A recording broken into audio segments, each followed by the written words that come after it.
write in the comments, I'm not stuck. And just put that in the comment, even though you're like, I am stuck. I'm literally stuck. I'm totally stuck. I'm really, really stuck, okay?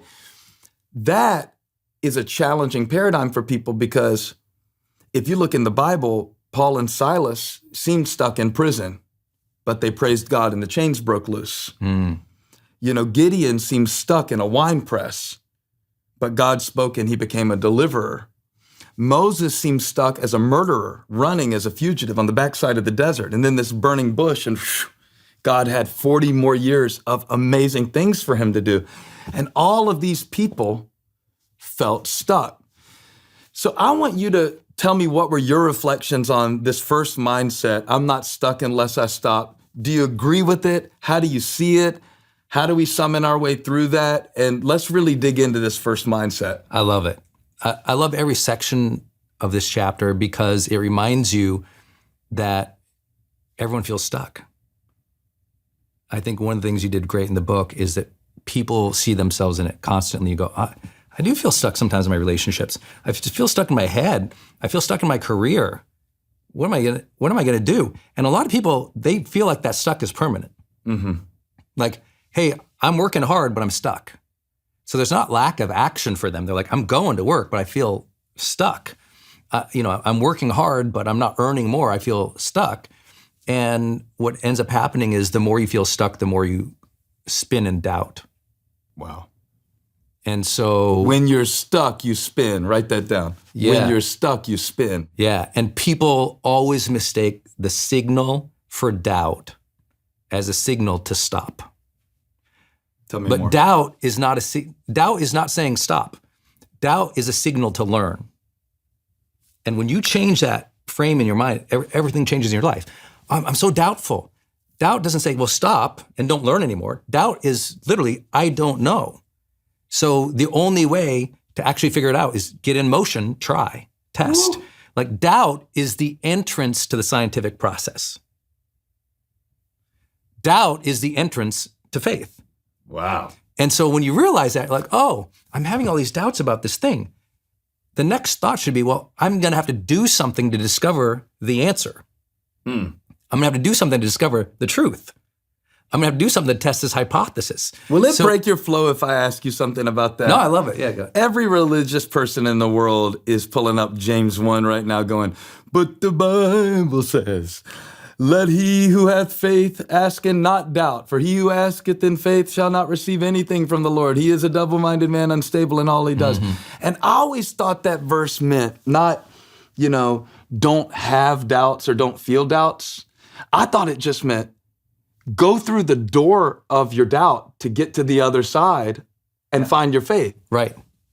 Well, I think a lot of the themes of the Bible are do not be afraid, or as you taught me, be strong and courageous. That presupposes some doubt. Right. Most of the Bible presupposes we have doubts. Yeah, if he says be strong, I must feel weak because I wouldn't tell you to sit down. You already are. Yeah, he didn't start the story. Gideon doesn't start the story as, a mighty champion warrior. and a warrior. Yeah. He starts in the wine press. A wimp in a wine press. David doesn't start the story with the sling. I mean, so you have to go, oh, each of these stories starts in a place often of doubt. Yeah. Or discouragement, despair, division between people. We have to cycle through that. But the thing is, I always say, well, that's why there's another verse. That's why there's another chapter.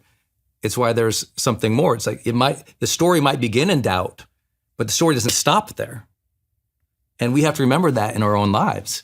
And so what I loved about this first chapter where he's saying, I'm not stuck unless I stop, is you unlock a lot of reasons that people should not stop and realize that they can change. I love how you talk about, you can defy your default. Yeah. That maybe your default was to stop or to do these bad negative behaviors, but you can work your way through them. You can change, you can shift. And I think that's a hopeful message for a lot of people because they really do believe that they're stuck, and stuck is a place of permanence. When what your book is teaching them, stuck was a mindset. And you can change your mind. so you can change your life. Yeah, you know, when you say stuck, you're probably thinking of all the people that you've coached who basically thought they had gone as far as they could go. Mm-hmm. You know, whether that's in their business or whether they had wrecked their personal life building their business. And part of what you do is to walk into somebody who goes, and I've heard you say this phrase before, I love it. You go, I've tried everything. Right. Right? Yeah. And you go, oh yeah? Everything? Yeah, I've tried everything. And then walk through it, because you have an exercise you make people do that I love. Yeah, it's like, well, I tried everything. I'm like, awesome. I'm so excited. And I get really encouraged for them. And I say, well, if you tried everything, show me the list. And they go, what do you mean? I said, well, show me the list. You tried everything. I mean, if you tried everything, then you must have kept a list really detailed of all the things you tried, because, of course, you'd have to know what's mutually exclusive. You'd have to know what you tried and didn't work, and you'd have to adjust and do it over again, so show me the list. And most often people will go, well, you know, I tried once or twice, and I tried the same. Well, I asked my boss for a raise on Monday, I asked him on Friday. Asked him the same way, every time, all the time. But I've been asking, so you've been asking, okay, but you haven't been adding new value. So it's like you tried one strategy and you hit it 50 times and you didn't adjust it from another way. You haven't tried everything. You tried what you knew. Mm-hmm. You need to get perspective or approach it in a different way. And I think often too, people, when they think of stuck, they think of just negative things. I'm stuck in a bad marriage. A lot of people are stuck in a very happy marriage. And what I mean by that is they don't need to leave the marriage. They have to learn to be different. Try a new angle to find the happiness, the fulfillment, or the intimacy in the marriage. So what I mean by that is sometimes people, they're stuck is really, they're just at a plateau. They're actually successful. They're actually doing well. Things are good. And a lot of high performers are going, oh, you're doing well. You're actually high performing, but there's this next level for you. And I think that I actually got that out of the book as much as I got out of, oh, I'm in despair, I'm troubled, things are bad. What I also took from the book was things are going well, but there's a new level for me when I'm in a greater connection to my faith. Speaking about plateaus, you have this great statement in the book, don't argue for your limitations. Yeah. What do you mean by that? Because I think a lot of people, they are stuck, but they're stuck in their own limitation. I heard a motivational speaker say it one time. He said, if you argue for your limitations, you get to keep them. Oof. And that convicted me because I realized how many times I do it. And I don't know if I'm arguing with God like Moses did. God, I can't speak, send somebody else. I don't feel like I'm arguing with God. I feel like I'm just arguing against myself. And I realize what I'm actually agreeing with in that moment is the enemy's view of me. Yes. And I don't mean limitation, hey, you've never picked up a basketball, but you can play in the NBA and you're 54 years old. Uh-huh. That's not the kind of limitation I have in mind. I mean the kind of limitation that is rooted in a lie where God is calling you to be this kind of person and to make this kind of impact, or you sense that he's giving you a glimpse and giving you a step to take. And then you start building the case against yourself and gathering evidence for why there's a deficiency in you. And so the quote just blew my mind. If you argue for your limitations, you get to keep them. You live small, you stay in that space. You actually begin to fulfill that prophecy, not the prophecy of God over your life, but your own prophecy. You start to fulfill the enemy's prophecy over your life, that you'll never be this and your dad wasn't that. So what I did, I took that quote, and in the book, I take it a little further. I say, if you argue for your limitations, you get to keep them. But if you agree with God about your potential, you get to grow into it. Oh, that's good. Grow into it. That's good. That's a whole sermon. Put it in the chat. Grow into it. Because growing into it means, no, I'm not it right now. Like any more than I was 5'9" when I was 5. Mm-hmm. But I get to grow into it. And I think that first step of agreeing with God about your potential is to go, God, you know what's in me. I don't. And that's why I'm very wary of just the know thyself philosophy, right? Like know thyself is great, but how about part 2? Grow thyself. Yes. Yeah, because that's the outgrow of reflection and awareness and self-acceptance is that I'm going to grow into who God knows me to be. That's the message of the book. I was writing this book to myself in places going, do the new you, the you that you don't know yet, but that God already does, the one that he chose. Yeah, and have faith in yourself as equally as maybe he has faith in you, which is a hard thing to grow into. Well, think about this. You're growing into the faith of yourself, which is very hard for you. Of yourself, because people will say, don't believe in yourself, believe in God. Here's the problem I have with that. Who made you? If God made me and I don't believe in me, what he called me to be, then it's him I doubt.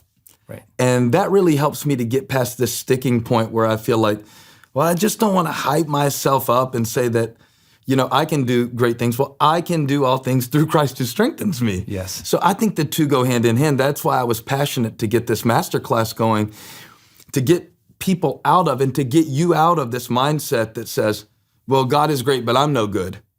Okay, yeah, we're all sinners. We all need Jesus. We all need forgiveness, but we've been redeemed by him.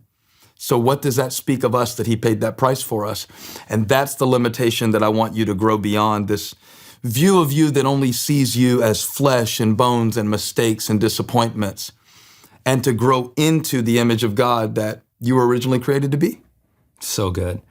I thought of when I was reading it, the angle you took on don't argue for your limitations, which was also, you were saying, be careful about justifying all your vulnerabilities and your challenges and what's wrong with you, because it's easy to go, well, I'm not a good communicator because, and as soon as you say because, you enter the world of either blame or self-comfort to say, I'm not a good communicator because my parents were mean to me. And so I always tell people, listen on limitations, always listen for the word because. Wow. I'm like this because, and you'll often add a negative thing. My parents were like this, they didn't believe in me, she mistreated me, they cheated, they stole. Or we're doing it for our own comfort because we don't believe we have empathy from the world. So sometimes when we share our limitations and our vulnerabilities with people, what we're doing is we're reaching out. We're saying, hey, let me just be vulnerable with you real quick. What it is doing is, could you please see me? Can you recognize me? Because I'm not feeling like I like myself, or I'm not feeling good, seen, heard, or I don't feel like the world is fair. So let me tell you this thing that's unfair for me. Could you see it and acknowledge it and say to me, oh yeah, that is unfair, or oh, I understand now why you are like that. And the whole conversation suddenly does something funny. It justifies and sets concrete around the limitation. Wow. Suddenly, we have verbalized the reason, because we've verbalized the reason for the limitation, and now we coalesce around it, and we actually just made it stronger. And so empathy can be like that, which we don't talk about in the modern world. Sometimes overly placating to people's, vulnerabilities or limitations and staying on it and stewing on it all day doesn't actually move them through. It's often the difference in my career of, as we'll share, the difference sometimes between a therapist and a coach. Both absolutely necessary, and I'm a huge mental health guy. But there is a difference. Sometimes we'll spend more time over here in a therapeutic context, and a coach is going to try to move you through that limitation a little bit more aggressively. Not that either is right. Both can be really wrong. But I think it's just a casual way to say to people, be careful of just always talking about the limitation and arguing for it and seeking to get empathy and understanding and comfort, because all of a sudden you miss the ability to move through it. And I thought that the movement through the book that you took people on was so powerful because you didn't let them sit there. Well, thank you for saying that, because when I wrote the mindset, I'm not stuck unless I stop, I thought this could come across really callous to somebody who just found out, like, I'm never going to be able to have children, or I'm never going to be able to fulfill this dream, or I'm never going to have my health back like I did before, or this person has gone out of my life. Like, I lost my dad, and in this area of my life, I do feel like there is a limitation. Well, there is a loss, but I'm trying to get you opened up. And anytime I talk about this, I can't help but think about Moses and the children of Israel at the Red Sea, right? And they're like, okay, God, help us, help us, help us. And they cried out, and Moses says, don't worry, stand still, and you will see the salvation of the Lord, right? Next verse, God says, why are you crying out to me? Tell the Israelites, move on. So it sounds spiritual. They're crying out to God, the Lord will deliver you, and he will, through you moving through it. Right. And I love that about personal development. I love that about having a coach to help us through these things and bring our faith into motion so that we can actually see faith without works as dead, and that God promises to bring you through it.